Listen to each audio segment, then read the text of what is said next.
गहरे जंगल के बीचों बीच एक विशाल पेड़ था जिसमें मधुमक्खियों का एक बड़ा छत्ता था।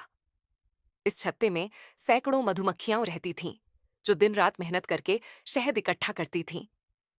उनका जीवन अनुशासन, मेहनत और सहयोग का प्रतीक था।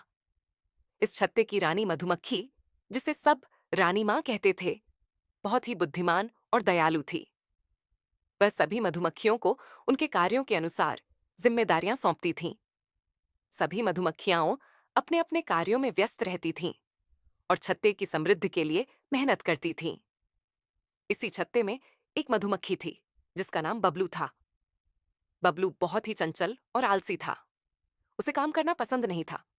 जब सभी मधुमक्खियां फूलों से रस इकट्ठा करने जाती थीं, तब बबलू किसी पत्ते पर आराम करता या हवा में मस्ती करता।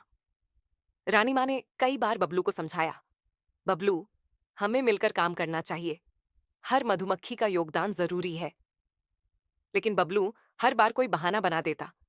रानी माँ, आज मेरी तबीयत ठीक नहीं है, या मुझे लगता है कि मैं बीमार हो जाऊंगा।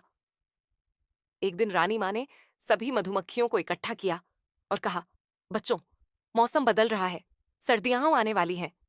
हमें ज्यादा से ज्यादा शहद इकट्ठा करना होगा ताकि ठंड में हमें कोई परेशानी ना हो।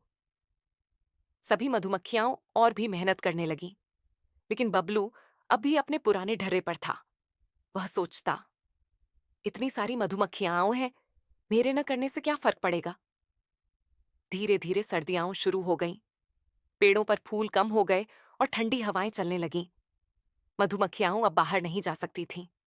वे अपने छत्ते में ही रहकर इकट्ठा किए गए शहद से अपना पेट भरती थीं। लेकिन बबलू के हिस्से में बहुत कम शहद आया, क्योंकि उसने मेहनत नहीं की थी। वह भूखा रहने लगा और कमजोर हो गया। उसे अपनी गलती का एहसास हुआ। बबलू ने रानी माँ से माफी मांगी और वादा किया कि अब वह मेहनत करेगा। रानी माँ ने उसे एक मौका दिया। सर्दियां खत्म होते ही बबलू सबसे पहले फूलों से रस इकट्ठा करने गया। वह दिन रात मेहनत करने लगा।